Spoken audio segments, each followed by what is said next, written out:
ஓசூர் பேருந்து நிலையம் எதிரே உள்ள மேம்பாலத்தில் ஏற்பட்ட விரிசலை சரி செய்யும் பணிகள் துவங்கியுள்ளதால் ஓசூர் நகரின் பல இடங்களில் போக்குவரத்து மாற்றம் செய்யப்பட்டுள்ளது. கூடுதல் விவரங்களை செய்தியாளர் ஜெயசுராஜ் வழங்க கேட்போம். ஜெயசுராஜ், வணக்கம். இந்த சீரமைப்பு பணியால போக்குவரத்துல என்ன மாதிரியான மாற்றங்கள்லாம் அங்க செய்யப்பட்டு இருக்கிறது? ஜெயசுராஜ், விவரங்களை பதிவு பண்ணலாம்.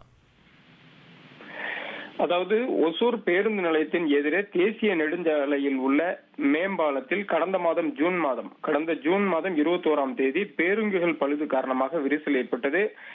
இந்த பழுது காரணமாக கனரக வாகனங்கள் அந்த மேம்பாலத்தின் வழியாக அனுமதி தடை செய்யப்பட்டு ஓசூர் நகரின் பல்வேறு இடங்கள் வழியாக அனுமதிக்கப்பட்டன. இதனால ஒசூர் பகுதிகளில் கடந்த 2 மாதமாக கடுமையான போக்குவரத்து நெரிசல் ஏற்பட்டது. இலகுரக வாகனங்கள் மட்டுமே இந்த மேம்பாலத்தின் வழியாக அனுமதிக்கப்பட்டு வருகிறது. இந்த மேம்பால பணிகள் விரைவில் முடிக்க வேண்டும் அப்படின்னு சொல்லி பொதுமக்கள் மட்டுமல்லாமல் வாகன ஓட்டிகளும் தொடர்ச்சியாக கோரிக்கை விடுத்து வந்தனர். இதற்காக சகந்தராபாத் பகுதியில் 4 பேருந்துகள் தயார் செய்யப்பட்டு ஒசூர் பகுதிக்கு கொண்டு வரப்பட்டுள்ளன. இன்று முதல் ஒரு வார காலத்திற்குள் இந்த பணிகள் அனைத்தும் நடைபெறும், நிறைவடையும் அப்படின்னு சொல்லி நகாய் மூலமாக தெரிவிக்கப்பட்டுள்ளது.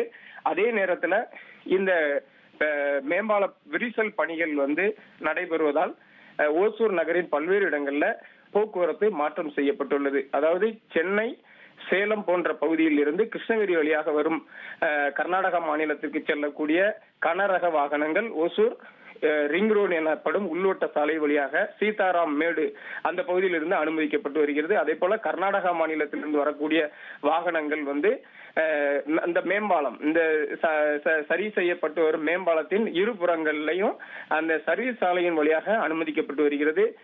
பாகலூர் பகுதியிலிருந்து வரக்கூடிய வாகனங்களும் அதே போல சர்வீஸ் சாலையில் அனுமதிக்கப்பட்டு வருகிறது. அதே போல ஒசூர் நகருக்குள் காலை 6 மணியிலிருந்து இரவு 10 மணி வரை அந்த கனரக வாகனங்கள், சரக்கு வாகனங்கள் ஏதும் அனுமதிக்கப்படாது.